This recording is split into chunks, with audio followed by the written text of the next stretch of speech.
Hi guys, welcome back to my channel Your Lifestyle. So today I'm going to talk about brushes. Brushes are very important. You should always use your own brushes and you should at least clean your brushes once or twice in a month. That's very important. And how to clean your brushes, I already have a video on my channel. You can see that. And let's talk about brushes then. Starting with the foundation brushes, I always say and I always prefer that you should always use a brush which is comfortable for you. It's not necessary that a particular brush is for a particular work, so you have to use that particular brush. No, if you feel it is more comfortable to use another kind of brush, so you can always do that, So let's start with the foundation first. So these are the two foundation brushes that I use. This is for the liquid foundation. This is very soft, but it's better if it is a little more firm than this. That's I feel that's more convenient to use. I use this mostly. This is quite hard, but I like it. This is what I use for my liquid foundation, but most of the makeup artists use this.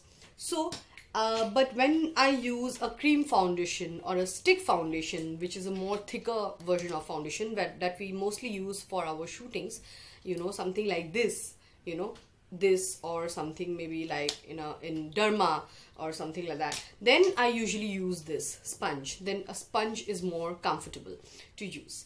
So so these are the brushes, but you can always use the kind of brush you want. Okay? So the next step is your eyeshadow, your eye makeup. So for eye makeup, yes, you need a lot of brushes. I have so many of them. So you can always choose these kinds, soft ones for the eyeshadow, and you can also use this to do the corners, little bit of when you have to take a small amount. See the size difference. So this is basically for the whole eyeshadow. This, if you want to just do a little corner or little middle part, then you can do that. And this usually is actually for the corner mainly.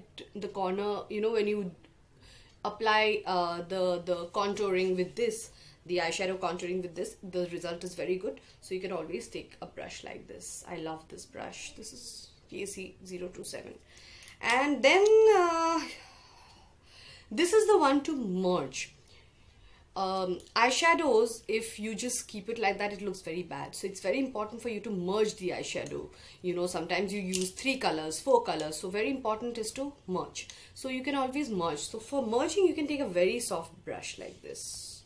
So these are my eyeshadow brushes. This is the smudger. I'm sure most of you know about it. This is usually used after the kajal. When you use a kajal or an eyeliner, you usually, to smudge, you use this. This is very easy and convenient to use. Okay. The next is eyebrows. So these are the main brushes that I use for my eyebrows. So this is the dual brush, and this is the one I use the most. This is like very, very convenient. And this is again an angular brush. You can always take an angular brush. These two are angular, but this is a smaller one. And I don't have very thick eyebrows, so I prefer the smaller one. And this is a very, very flat brush. It is actually for eyeshadow contouring, but I use it for my eyebrows because it is very thin, very, very thin. It gives very nice strokes. So, these are the kind of brushes that you can use for your eyebrows. I prefer this the most though.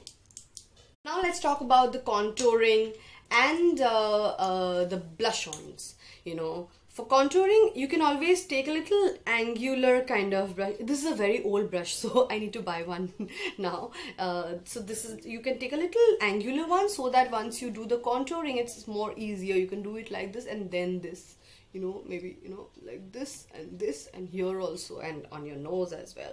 So this is a contouring brush that I use, and this is the blush on brush. So I prefer a soft brush for blush on and a bigger one. So it's like one stroke done, so it's simple. So this is a contouring and this is a blush on brush. Finally, a brush that is very, very important. It's called a powder brush, but please don't put your powder with this brush. This brush is actually to remove all the excess eyeshadow or any other makeup that is, you know, on your face. You can always just remove it. So always take a brush which is very soft. This is very, very, very, very soft, very soft, and it should be, you know, like very what do you call it, soft and flexible, you know, so, and thick. It should be very thick so that you easily remove all the extra makeup with this. And then comes the latest thing, which is a highlighter. Everybody loves highlighters, even I love highlighters. So for highlighters, it's always better to take a fan brush. You know, we call it a fan brush. So this is very thin, so it's very easy to apply on your nose. Here you can use it, here you can use it, here you can also use it on your you know, collarbones. So the highlighter brush, is this something that you can use? And I have this brush which is actually a pancake brush, but I don't use it as a pancake brush because I don't use a pancake. But you know, whenever I use a liquid foundation, this is very convenient to use it under the eyes. So it's not necessary that if a brush is called a powder brush, for example, you have to use it for the powder, or when it is a pancake brush, you have to use it for that. You can always use the brushes according to how you feel. And yes, and one more thing I want to tell you is the eyeshadow brushes, until and unless you're an actor, you're a model, you are into this field where you need a lot of makeup, or you are a makeup enthusiast and you want to try different kind of brushes, you don't need so many brushes.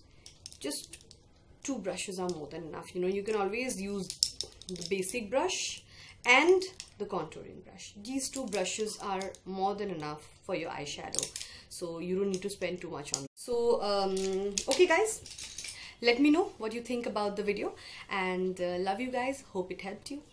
Take care, bye.